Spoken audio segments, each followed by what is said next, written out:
যেই নবীর কারণে আপনি হয়েছেন, যেই নবীর কারণে আপনার সন্তান হয়েছে, যেই নবীর কারণে আপনি হায়াত পেয়েছেন, যেই নবীর কারণে আসমান হয়েছে, যেই নবীর কারণে জমিন হয়েছে, যেই নবীর কারণে জান্নাত হলো, যেই নবীজির কারণে জাহান্নাম হলো, যেই নবীজির কারণে আল্লাহ স্বয়ং প্রকাশ পেয়েছেন, যেই নবীর কারণে জমিনে রহমত হয়েছে, যেই নবীর কারণে হাশরের ময়দানে কোটি কোটি উম্মত বিনা হিসাবে জান্নাতি হয়ে যাবে, সেই নবীর মিলাদুন নবী পালনের দরকার আছে না? বলেন, তাহলে সেটা কি বেদাত হতে পারে? তাহলে ওরা কারা? ওরা কেমন মুসলমান যারা নবীর আগমনকে বেদাত হারাম বলে ফতোয়া দিয়ে ফেলে? আমি আপনাদেরকে যে বাক্যগুলো শব্দগুলো ভেঙ্গে ভেঙ্গে বললাম, তাহলে ঈদে মিলাদুন নবী মানে কি? নবীজির আগমনে খুশি হওয়া। ঈদে মিলাদুন নবী মানে কি? নবীজির আগমনে খুশি হওয়া। মিলাদ মানে হলো জন্ম, একটু মনে রাখবেন আপনারা। মিলাদ মানে হলো জন্ম, আর নবী মানে তো নবী। মিলাদুন নবী মানে নবীর জন্ম, আর ঈদ মানে হলো আনন্দ।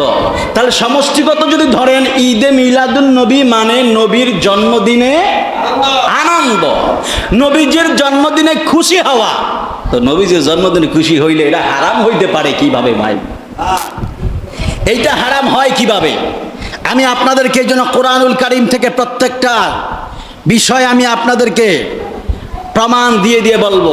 আজকে খুতবা নেই নাই, বলবেন হুজুর খুতবা থেকে হয়তো বানায়া বানায়া বলতেছেন।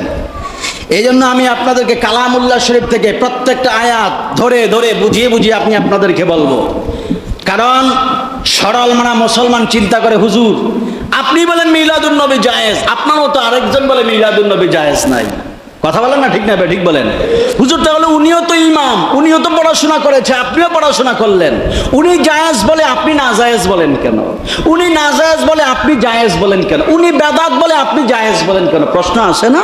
আসতেই পারে। কারণ আপনারা তো অ্যারাবিক পড়াশোনা করেন নাই, করেছি আমরা। তাহলে আমি বললাম জায়েজ, উনি বললো না জায়েজ, উনি বললো না জায়েজ, আমি বললাম জায়েজ। এত দ্বিমত হয় কেন? এখন আপনাদেরকে সাধারণ একটা এক্সাম্পল দেই।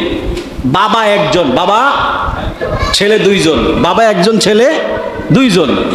এক ছেলে বলতেছে আমার বাবা ভালো না তেমন, আরেক ছেলে বলতেছে আমার বাবা ভালো। বাবার দোষ থাকুক বা না থাকুক এটা পরের কথা। এক ছেলে বলল আমার বাবা তেমন ভালো না, আরেক ছেলে বলল আমার বাবা ভালো। আচ্ছা, বাবার যতই দোষ ত্রুটি থাকুক, ধরেন বাবার দোষ আছে, এখন তাই বলে একটা ছেলে পাবলিক ফিগারে বললো আমার বাবা ভালো না, আরেক ছেলে বললো বাবা যাই হোক বাবা তো বাবা, বাবা আমার কাছে ভালো। বলেন এই দুইটার মধ্যে নেক সন্তান কে? বলেন, যে বাবার পক্ষে না যে বাবার বিপক্ষে? একটু একটু একটু সাধারণ সাধারণ আনসারগুলো দিবেন। যে বাবার পক্ষে সে ভালো না যে বাবার বিপক্ষে সে ভালো? পক্ষেটা ভালো না? তাহলে ভাই এইটাই যদি বুঝেন আপনারা, তাহলে নবীজির সম্মানের ব্যাপারে একজন নবীজির সম্মানকে ছোট করতে চায় আর আরেকজন নবীর সম্মানকে বড় করতে চায়। এখান থেকে তো প্রমাণ হয় যে নবীর সম্মান ছোট করতে চায় সেই কখনো ভালো হতে পারে? যে নবীর সম্মানকে বড় করতে চায় সেই তো ভালো হয়। কথা বলেন না, ঠিক না? ঠিক বলে মানুষ বুঝতে চায় না কেন? এটা বুঝে ওইটা বুঝে না কেন?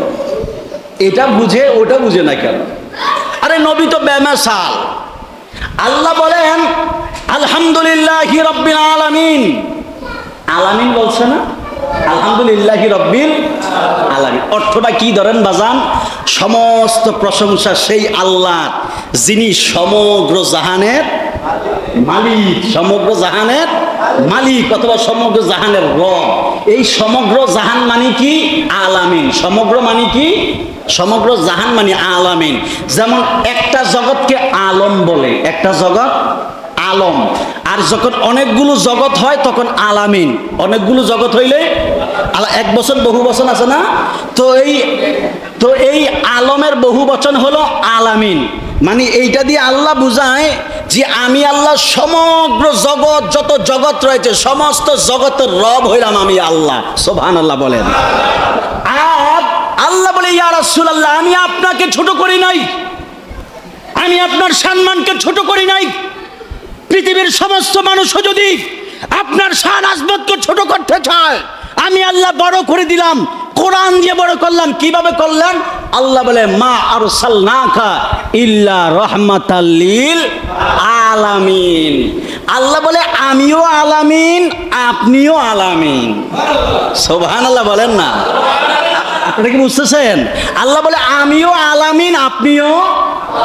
আমি আল্লাহ রব্বিল আলামিন, আপনি রহমাতাল লিল। বুঝতেছেন কথা আপনারা? আমি আল্লাহ রব্বিল আলামিন, সমস্ত জগতের আমি আল্লাহ রব, আপনি রহমাতাল লিল আলামিন, সমস্ত জায়গার আপনি রহমত। তাহলে নবীজি কি ছোট হইলো না বড় হইলো? তাহলে আমরা কেন নবীজির ছোট করতে চাই? এবার আপনি তাহলে চিন্তা করেন যে হুজুর আমি এইবার আপনি চিন্তা করেন হুজুর তো দুইটা বললেন, আপনি কারে অনুসরণ করবেন? আপনি সহজ হয়ে গেল না? এখন আপনি কাকে অনুসরণ করবেন বলেন? আপনি এখন কাকে অনুসরণ করা উচিত?